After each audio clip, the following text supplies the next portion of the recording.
Over the weekend, a wave of protests in Chile set off by an increase in subway fares deteriorated into widespread looting, vandalism and arson. President Sebastián Piñera declared a state of emergency, imposed curfews, and ordered the armed forces to restore order, measures that were jarring for Chileans who lived through a repressive period of military rule in the 1970s and 1980s. The scenes of mob violence were striking in a country that has long been regarded as an exemplar of economic and political stability in a turbulent region. Here is what you need to know to understand what led to this crisis.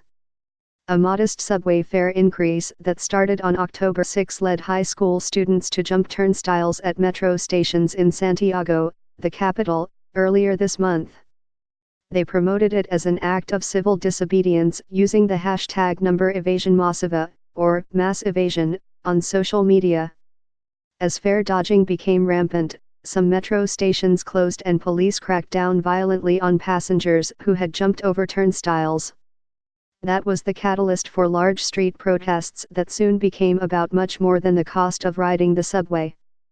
Many poor and middle-class Chileans said they were fed up with the rising cost of utilities, stagnant wages, and paltry pensions in a nation that has long heralded itself as well-run and prosperous. Chile's economy has been rattled this year by global trade tensions, a fall in the price of copper, its main export, and rising oil prices. But it has grown at a reasonably healthy rate and is in far better shape than the economies of some of its neighbors. Yet, inequality remains deeply entrenched in Chile. And many Chileans feel left behind as they take on debt to get through the month and struggle to plan for retirement. Patricio Navia, a Chilean political scientist who teaches at New York University, said many middle-class Chileans feel abandoned by Mr. Piñera's government.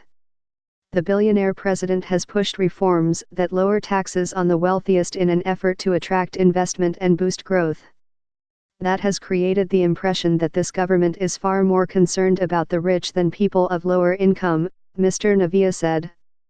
Recent corruption cases involving powerful businessmen and Chile's federal police force have been a major source of outrage. And many Chileans reacted with indignation when Mr. Piñera was issued a fine in August for dodging property taxes on an estate he has owned for years. What began as an act of civil disobedience led by students has turned into a broad reckoning about inequality, Chile's economic policies under its center-right government, and the aspirations of Chileans. Chileans who have faced off with police, and those who have beat pots and pans at home and on the streets in a show of solidarity, complain about low wages, paltry pensions and ever more expensive transportation and utility costs. Monica de Ball, a senior fellow at the Peterson Institute for International Economics, said several countries in Latin America failed to take advantage of the commodities boom that lifted millions out of poverty in Latin America at the turn of the century. Leaders, she said, could have spent more to expand access to education, improve infrastructure, and boost social services, measures that would have left countries better prepared for an economic downturn. Many people in these countries have seen a whiff of what it's like to have a better life, she said.